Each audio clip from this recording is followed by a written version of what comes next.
Sa presidential table, binention niya lahat. Si Sandro, Dad, Manong Chavit is here. Ginanon niya, oh. Hindi niya ako pinansin. Ang mga overseas workers, bastos naman ang presidente yan, sabi nila. Oh, nagtampo ba ako? Hindi. Meron na ho tayong ombudsman, meron na tayong sandigan bayan. Pagkatapos mo ng investigasyon ng ICI, ano mangyayari? Saan mo dadalhin nun? Hindi nga dapat yun ICC dahil may sarili tayong batas. ICI po, ICI. Sa? ICI. Itong ano? Oh. Ano lang nila ito, pampapugi lang nila. Dahil mabubuting tao yung nilagay. Kaya nakikiusap ako, kila Babe Simpson, Mayor Magalong, magagaling na tao yan, saka yung mga iba, unahin niyo po Ilocos Norte, huwag na kayong lumayo. Kaya ko nang sabi nyo, nandun na mo sa Ilocos Norte yung problema. Ito ba ay panibagong taktika para humaligaw yung taong bayan dahil sa pagkakakulong nila kay Duterte doon sa ICC. Ito ba ay panibagong taktika para maliis lamang yung usapin? Well, ang nakita ko naman ang video, hinuli si former president, wala naman warrant of arrest. Ano yun? Kidnapping yun. Kidnapping. Walang warrant of arrest, pahuli yung tao, padala sa isang bansa. Ibig sabihin, wala silang tiwala dito sa ating bansa. Ang totoo, ang gobyerno natin bulok na. Ipagpalagay mo na ang gobyerno natin isang sasakyan. Maski pa-overhaul mo yan, palitan mo lang ang pyesa, hindi pa rin naandar. Kailangan bago. We have good laws, but the implementation is bad. Pagpalagay mo na lang, pagpile ka ng kaso ngayon. Abutin ka ng siyam-siyam, may parking fee. Pagbayad ka lang parking fee, matutulog na ang kaso mo. Ang nakukulong yung mga tao na walang pera. Yung mga may pera, walang nakukulong. Unless natututukan ng media, doon lang nakukulong. Ego, bakuhoy na bubulimihanan. Lahat ko nang tinuturo itong si Congressman Romualdez. At ito po si Congressman ko. Bakit hindi pa ho nila dinadalaw sa investigasyon nito? Go. Bakit tinatago pa ho nila, Go? Pinsan ng presidente yan.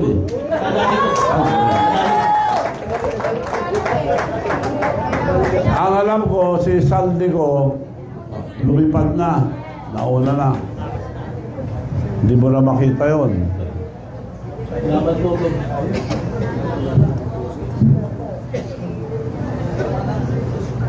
Hi, Sir. Leah po from Radyo Pilipinas.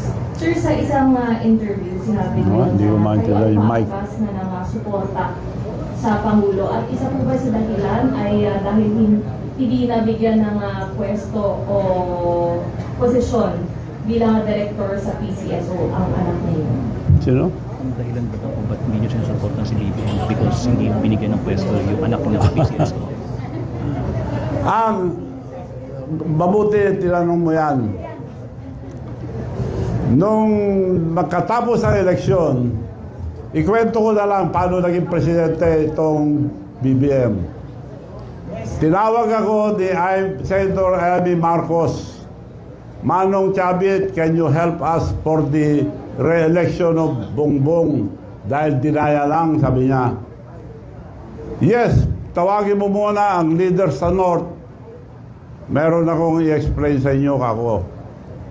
I will call them, but I will use your name because you're the president of the Mayor's League.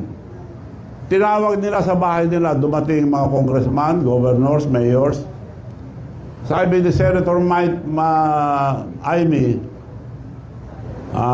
thank you for coming so we can start the early campaign of Bongbong for Vice President. Dahil dinaya siya, sabi niya. But Manong Chavit has a plan. Manong, can you please tell us your plan? Okay ako. Alam natin lahat, napakalakas ni Sara ngayon, walang kalaban. Now, gusto mo Vice President, mag-campaign na tayo maaga. Mag-file ka ng Vice President, marami kang makakalaban yan. Kung si Sara, kung sa Presidente, wala ka rin laban at the time.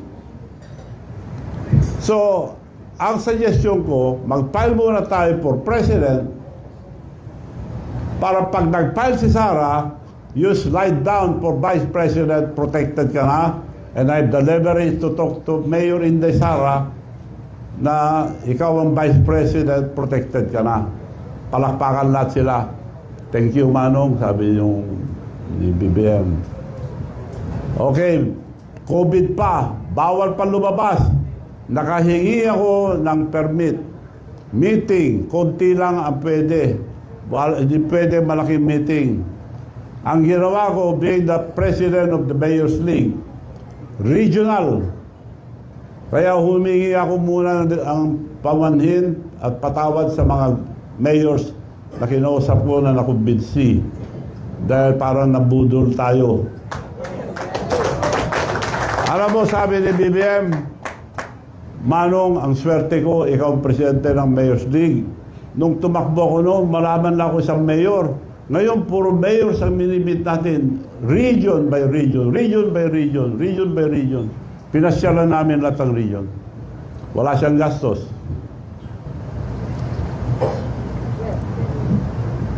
So yun ang totoong nangyari. Hindi nila mapagkailayan, ang daming tao sa meeting. So sir, may tampo po kayo kay Pangulo? Ano no? May tampo po daw kayo kay BBM. Ang ayaw ko lang na ginawa niya, alam nyo, hindi ko inintindi mga insultong ginawa sa akin. Nagpunta kami sa Japan, bagong labas lang. Sa presidential table, binention niya lahat. Si Sandro, Dad, Manong Chavit is here. Ginanon niya, oh. Hindi niya ako pinansin. Ang mga overseas workers, bastos naman ang presidente yan, sabi nila. Oh, nagtampo ba ako? Hindi. Ayaw siya sabi mo na pinapasok ko sa PCSO, director lang. Dahil chairman ng PCSO yung kapatid ko noon. Anak niya yon, director lang. Oo, ang dami naman yan eh. Sabi naman ni Special Assistant to the President, Nagdameo, sigurado na yan, Manong. Sinabi na ni Presidente, sigurado na yan.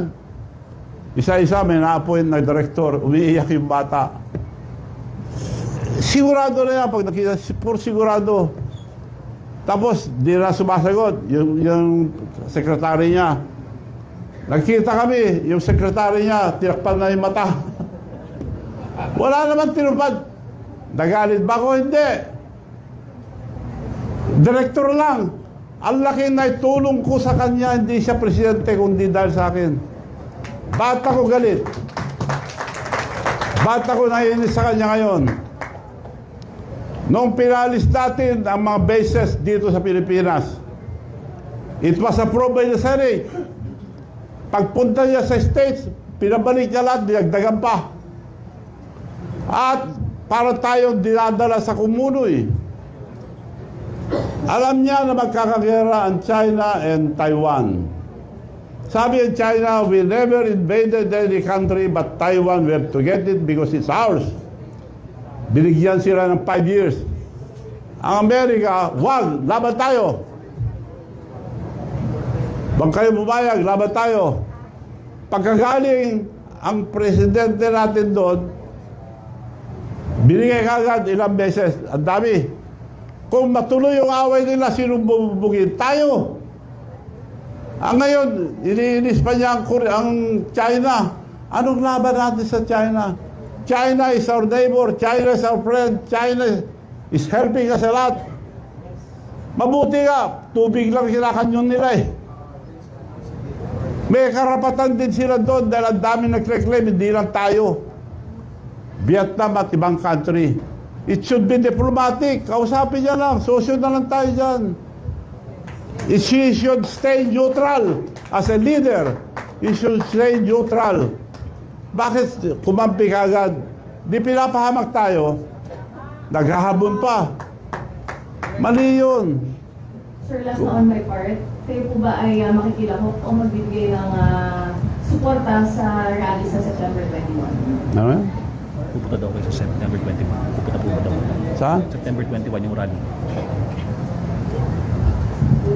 Hindi, dahil ba nagpaparali yung mga iba, mga party list eh, politician din sila eh. Dapat yung mga kabataan lang, suportahan natin. Pero kung may mga politician at mga party